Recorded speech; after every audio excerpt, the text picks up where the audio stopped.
परम सत्कार योग गुरु प्यारी सात संगत जी राधा स्वामी जी। संगत जी, हमने आपको सूचना दी थी कि बाबा जी और हजूर जी डेरा ब्यास पधार चुके हैं। जैसे ही बाबा जी पहुँचे, सबसे पहले वे सीधे ब्यास दरिया पर गए और वहीं दूसरी ओर हजूर जी अस्पताल पहुँचे। वहाँ जाकर हजूर ने एक बहुत ही महत्वपूर्ण निर्णय भी लिया। हजूर ने निर्देश दिए कि अब से सेवादारों को कड़ा प्रसाद भी दिया जाएगा। यह खबर पूरी संगत के लिए बेहद अहम और हर्ष का विषय है। आप जानते हैं कि इन दिनों ब्यास नदी का जलस्तर काफ़ी बढ़ा हुआ है। इसी कारण बाबा जी ने आते ही दरिया का मुआयना करने का निश्चय किया। कल जब बाबा जी डेरा पहुंचे और आज सत्संग में उन्होंने जिस तरह से संगत को दर्शन दिए, उसे देखकर हर कोई भाव विभोर हो गया। यह अनुभव किसी चमत्कार से कम नहीं लगा। आज हम आपके साथ कल और आज की पूरी घटनाक्रम की झलक साझा करेंगे। क्यों हजूर जी को अस्पताल जाना पड़ा, कड़ा प्रसाद का डिसीजन हजूर ने क्यों लिया, आज जो है हम ये सारी बातें जो हैं आपको बताएंगे। कड़ा प्रसाद का डिसीजन हजूर जी ने क्यों लिया और बाबा जी ने किन किन बातों का निरीक्षण किया। कल दोपहर बाद बाबा जी का विमान ब्यास पहुंचा। लगभग 3 बजे वह डेरा पहुंचे और थोड़ी देर विश्राम के बाद कोठी से बाहर निकलकर अपने कार्यक्रम की शुरुआत की। वैसे तो अक्सर बाबा जी जब विदेश से लौटते हैं तो उस दिन कोठी में आराम करते हैं, लेकिन कल बाबा जी ने आधा घंटा ही आराम किया और करीब 4 बजे बाबा जी ब्यास दरिया के पास पहुँचे और वहाँ उन्होंने पूरे क्षेत्र का बारीकी से जायज़ा लिया। लगभग 35 से 40 मिनट तक वे लगातार चलते रहे और हर जगह ध्यानपूर्वक देखते रहे। सबसे पहले बाबा जी उस स्थान पर पहुँचे जहाँ बाहर से आने वाली संगत दरिया में स्नान अथवा श्रद्धांजलि के लिए प्रवेश करती है, यानी फूल बहाती है। वहाँ बाबा जी ने बढ़ते जल स्तर का अवलोकन किया और हाल ही में बनी सड़क और उससे जुड़े निर्माण कार्य को भी बारीकी से परखा। जिस हिस्से को मुख्य मार्ग से जोड़ने की योजना है उस पर भी उन्होंने विशेष ध्यान दिया। दरिया किनारे सेवादारों को बाबा जी ने पैदल दर्शन दिए। बाबा जी ने दरिया से लेकर एयरपोर्ट तक के पूरे एरिया पर दृष्टि डाली और सेवादारों को आवश्यक निर्देश दिए। उसके बाद बाबा जी मोंगा फार्म पहुँचे, वहाँ भी संगत को दर्शन दिए और कुछ समय संगत के साथ बिताकर लौट आए। अब सवाल यह उठता है कि बाबा जी ने आते ही इतनी तत्परता से दरिया का निरीक्षण क्यों किया। संगत जी, दरअसल नदी का जलस्तर अचानक तेजी से बढ़ रहा था और हालत का तुरंत आकलन करना ज़रूरी हो गया था, जबकि बाबा जी का यूके से लौटने का कार्यक्रम कुछ दिन बाद तय था। लेकिन नदी की स्थिति को देखते हुए उन्होंने तुरंत आकर स्वयं हालात का जायज़ा लेना उचित समझा। संगत जी, भरोसा रखिए, बाबा जी की कृपा और दृष्टि सब कुछ नहीं दिनों में पानी का भाव सामान्य हो जाएगा और संगत को होने वाले नुकसान न्यूनतम रह जाएगा। अक्सर होता है कि दरिया का जलस्तर अचानक बढ़ जाता है, लेकिन बाबा जी ने अपनी दयालु दृष्टि से समय रहते हुए सब संभाल लिया। कल शाम का नज़ारा बड़ा अद्भुत था। हजूर जी लगभग 5 मिनट के लिए स्टेज पर विराजमान हुए और गद्दी पर बैठे तो संगत को अपनी कृपा दृष्टि से निहाल किया। कल 2 गद्दियाँ सजाई गई, एक पर हजूर जी विराजमान हो जबकि दूसरी जो बाबा जी के लिए थी वह गद्दी खाली रही, लेकिन संगत के आनंद में कोई कमी नहीं रही। जिन्हें खबर मिली कि हजूर जी शाम को दर्शन देंगे, वह जलंधर, अमृतसर और आसपास के इलाकों में दौड़े दौड़े पंडाल तक पहुँचे। कुछ लोग समय पर ना आ सके, मगर जैसे ही उन्हें समाचार मिला वो भी भागकर आ पहुँचे। दर्शन पाकर हर कोई गदगद हो गया। संगत की यह भी हार्दिक इच्छा थी कि बाबा जी भी उस समय स्टेज पर आते, मगर बाबा जी उस समय उपस्थित नहीं हुए। अब बात करते हैं आज सुबह के कार्यक्रम की। रोज़ाना की तरह सत्संग का समय सुबह 8:30 बजे तय था। संगत को उम्मीद थी कि आज बाबा जी और हजूर जी दोनों ही एक साथ स्टेज पर पधारेंगे, लेकिन यह सब तो बाबा जी की इच्छा पर ही निर्भर करता है। वह चाहे तो आए, ना चाहे तो ना आए। सुबह 8:22 तक हजूर जी स्टेज पर पधारे और पूरे 45 मिनट तक संगत के साथ बैठे। जब स्टेज के पीछे गाड़ियां पहुंची तो संगत का मन आशा से भर गया कि शायद बाबा जी भी आ गए हैं, परंतु गाड़ी से केवल हजूर जी ही उतरे। बाबा जी कहीं दिखाई नहीं दिए। बहुतों को लगा कि आज बाबा जी शायद दर्शन नहीं देंगे, लेकिन वास्तविकता कुछ और थी। और उसी समय जब सत्संग चल रहा था, बाबा जी डेरा परिसर में अलग अलग स्थानों का निरीक्षण कर रहे थे। करीब आधा घंटा वह विभिन्न जगहों पर घूमे। जहाँ भी ज़रूरी लगा वहाँ पहुंचकर ध्यान से देखा और फिर कोठी लौट आए। संगत को बाहर इतनी भयानक ना थी। सत्संग के समाप्त होते ही सुबह 9:15 पर हजूर जी ने सभी को राधा स्वामी कहकर विदा ली और सीधे कोठी की ओर चले गए। कुछ देर कोठी में आराम करने के बाद हजूर जी वहाँ से सीधे अस्पताल पहुँचे। आज हजूर जी ने लगभग 40 मिनट अस्पताल में बिताए और हर कोने का निरीक्षण किया। आपको याद होगा कुछ समय पहले ही हमने अपनी वीडियो में बताया था कि हजूर जी ने अस्पताल के पुनर्निर्माण का आदेश दिया है। तब से वहाँ लगातार सेवा चल रही है। दिन रात वहाँ काम चल रहा है और देर रात तक सेवा चलती है। सुबह 4:30 बजे से फिर शुरू हो जाती है। इस सेवा का मुख्य भार जलंधर क्षेत्र की संगत पर है और संगत पूरे उत्साह और समर्पण के साथ इसे निभा रही है। अस्पताल की पुरानी इमारत जो हजूर महाराज जी के समय में बनी थी, अब पूरी तरह से ढा दी जा रही है। उसी स्थान पर नया और आधुनिक ढांचा तैयार हो रहा है। योजना इतनी सुचारू है कि जहाँ पहले एक कमरा था, अब उसी जगह को 1.25 कमरे के बराबर बनाया जा रहा है। हर इंच जगह का पूरा सदुपयोग हो रहा है ताकि नया अस्पताल और खूबसूरत और सुविधाजनक बन सके। आज जब पूरा हजूर जी अस्पताल पहुँचे तो तेज़ धूप की वजह से उन्होंने काले चश्मे पहन रखे थे। जिन संगत ने पहली बार उन्हें इस रूप में देखा वे देखते ही रह गए। हजूर जी बेहद आकर्षक और तेजस्वी लग रहे थे। उन्होंने अस्पताल का हर हिस्सा ध्यान से देखा, इंजीनियरों और जिम्मेदारियों साथियों से बात की, उनकी बातें सुनी, समस्या को समझा और तुरंत समाधान के लिए निर्देश भी दिए। उनके साथ सुरक्षा दल, चीफ इंजीनियर और जोनल इंजीनियर भी मौजूद थे। जहाँ तक अस्पताल की सेवा का सवाल है, वहाँ कम से कम 3 साल तक लगातार काम चलता रहेगा।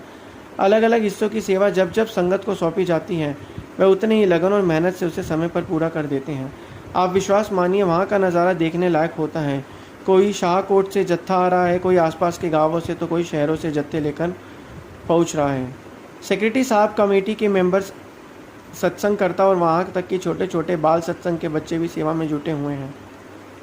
कोई छोटे पत्थर उठा रहा है, कोई मिट्टी का ढेर संभाल रहा है। सब इतनी प्रीति और समर्पण से लगे कि पूरा वातावरण भक्ति और प्रेम से सराबोर हो गया है। और सबसे बड़ी बात है कि अस्पताल का निर्माण इसी तरह से हो रहा है कि वहाँ आने वाले लोगों के इलाज में कोई बाधा नहीं आ रही। एक जगह पर काम चलता है तो उस जगह के एडमिनिस्ट्रेशन को दूसरी जगह शिफ्ट किया जाता है, जिससे कि अस्पताल के इलाज वाले काम में रुकावट ना आए। हजूर जी ने यह भी फरमाया कि अस्पताल से चलने वाली रसोई से रोज़ाना सेवा करने वाले जत्थों को कड़ा प्रसाद दिया जाए। बहुत जल्द यह व्यवस्था शुरू कर दी जाएगी। सेवादारों को कड़ा प्रसाद मिलना जल्दी शुरू हो सकता है। कभी कभी तो वहाँ सेवा में लगे हुए संगत को पकोड़े और अन्य व्यंजन भी प्रेम से परोसे जाते हैं। जो जत्थे सेवा के लिए पहुँचते हैं वह इस काम को सौभाग्य मानकर पूरे आनंद और उमंग के साथ काम में लग जाते हैं। कल जब बाबा जी और हजूर जी डेरा लौटे तो हमारे ही एक परिचित भाई को भी वहाँ जाने और हजूर जी के दर्शन करने का सौभाग्य मिला। उन्होंने बताया कि कल संगत भावनाओं में भरकर फूट फूट कर रोने लगी थी। वजह साफ थी, पूरे 51 दिनों के बाद बाबा जी ने डेरा ब्यास में कदम रखा और अपने दर्शन दिए। उनके दर्शन, उनकी दया मेहर ने हर दिल को सुकून और शांति से भर दिया। संगत जी, आइए अब आपको एक ऐसा वाक्य सुनाते हैं कि आपको विश्वास करना मुश्किल हो जाएगा कि ऐसा भी हो सकता है। लेकिन संगत जी, संतों के लिए बड़ी ही साधारण सी बात होती है जो आपको सुनाने जा रहे हैं। संगत जी, ये घटना अमेरिका की एक और। बाबा जी अमेरिका के एक शहर फेटेविला में संगत में मिलने पहुँचे। वहाँ का दृश्य सचमुच बेहद अनुपम था। बाबा जी ने संगत को दर्शन दिए और हर दिल आनंद से भर उठा। लेकिन संगत जी, उसी समय सत्संग घर से कुछ मील की दूरी पर एक ऐसी घटना घटी जिसे सुनकर कोई भी यह मानने से इनकार नहीं कर पाएगा कि यह किसी साधारण इंसान का काम हो सकता है। यह तो केवल सदगुरु की ही शक्ति ही है। फेटेविला सत्संग सेंटर से करीब 20 मील की दूरी पर एक बुजुर्ग अंकल जी अपने परिवार के साथ रहते थे। उनके परिवार में सिर्फ वह ही सत्संगी बने थे, बाकी किसी ने यह मार्ग स्वीकार नहीं किया। और जैसा कि हम सब जानते हैं कि सत्संग मार्ग पर चलना कोई अपनी इच्छा से नहीं चुन लेता। गुरु स्वयं जिसे चाहते हैं उसी को अपनी ओर खींचते हैं। अंकल जी को पहले ही मालूम हो गया था कि बाबा जी फेटेविला आ रहे हैं। उन्होंने मन ही मन ठान लिया था कि चाहे जो भी हो वह बाबा जी के दर्शन ज़रूर करेंगे। हालांकि उनकी सेहत काफ़ी समय से ठीक नहीं चल रही थी, फिर भी वह इस अवसर को खोना नहीं चाहते थे। आखिरकार बाबा जी विदेशों से में साल में एक ही बार आते थे।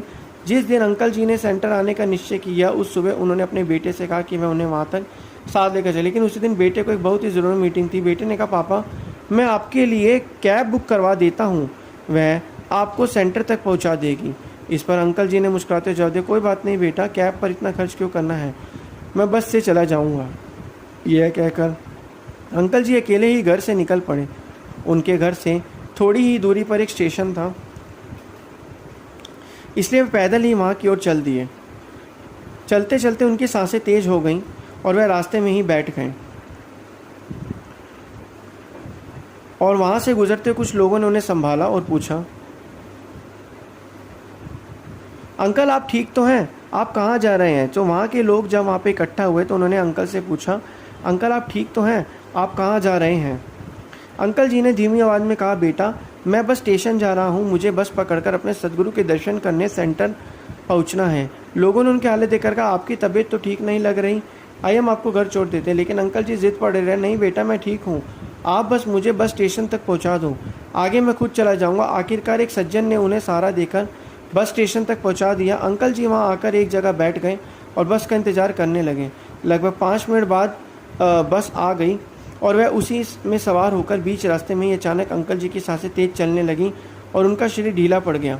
बस में बैठे यात्री घबरा गए और तुरंत उन्हें संभालने लगे। किसी ने उनकी जेब से मोबाइल निकालकर घर फ़ोन करने की कोशिश की, लेकिन फ़ोन लॉक था, इसलिए कॉल करना संभव नहीं हो पाया।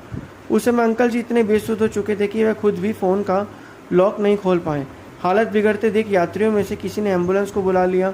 सौभाग्य से कुछ ही मिनटों में एम्बुलेंस पहुंच गई और अंकल जी को तुरंत अस्पताल ले जाया गया। अस्पताल पहुंचते ही डॉक्टरों ने उनकी जेब से एक पहचान पत्र निकाला और उसी के ज़रिए उनके घर वालों को सूचित कर दिया। लेकिन अस्पताल में स्थिति बेहद गंभीर थी। अंकल जी पूरी तरह बेसुध पड़े थे। पहली नज़र में डॉक्टरों को लगा कि अब उनके शरीर में कोई जान नहीं बची। उन्होंने CPR देकर उनकी छाती दबाई, मशीनों से झटका देकर शरीर को सक्रिय करने की कोशिश की, लेकिन सब प्रयास विफल हो गए। आखिरकार डॉक्टर यह मानकर बाहर निकलने लगे कि अब अंकल जी की सांसें लौटकर नहीं आएंगी। तभी अचानक चमत्कार हुआ, अंकल जी की सांसें फिर से चलने लगी। डॉक्टर ये देखकर दंग रह गए थे। वे तुरंत वापस आए और पूरी सतर्कता से उन्हें संभालना शुरू किया। धीरे धीरे अंकल जी को होश आ गया। उसी दौरान उनके घर वाले भी अस्पताल पहुंच चुके थे। डॉक्टर ने परिवार वालों को सख्त शब्दों में कहा, जब आपको पता था कि इनकी तबीयत ठीक नहीं रहती तो इन्हें अकेले क्यों भेजा? अब से जहाँ भी जाना हो इनके साथ घर का कोई सदस्य ज़रूर होना चाहिए। इसके बाद डॉक्टर ने यह भी जोड़ा, हमारे अनुभव में लाखों मरीजों में से 1-2 ही ऐसे होते हैं जिनकी सांसें 25 से 30 मिनट तक रुकी रहने के बाद वापस चल पड़ती हैं। यह अपने आप में एक असाधारण घटना है। डॉक्टर के चले जाने के बाद अंकल जी ने अनुभव सुनाया। उसने सबको स्तंभ कर दिया। उन्होंने बताया, जब मैं बस में बेसुध हुआ था तो मुझे ऐसा लगा कि कोई मुझे अपनी तरफ खींच रहा है और उसी समय मैंने देखा कि दूसरी ओर से बाबा जी ने मेरी भाव पकड़ रखी थी। जो शक्ति मुझे खींच रही थी वह काल था। मैं मुझे ले जाने आया था। उसी पल जब सब कुछ थम सा गया था, बाबा जी स्वयं प्रकट हो गए। उन्होंने काल को स्पष्ट शब्दों में कहा, यह आत्मा मेरी है, तुम इस तरह नहीं ले जा सकते। इसके बाद बाबा जी और काल के बीच कुछ संवाद हुआ जिसकी आवाज़ अंकल जी तक नहीं पहुंच पाई। थोड़ी देर बाद अंकल वहां से लौट गए और जब अंकल जी ने दोबारा आंखें खोली तो पाया कि अस्पताल के बिस्तर पर पड़े अंकल जी की यह कहानी सुनकर परिवार और आसपास के लोग बिल्कुल अचंभित रह गए।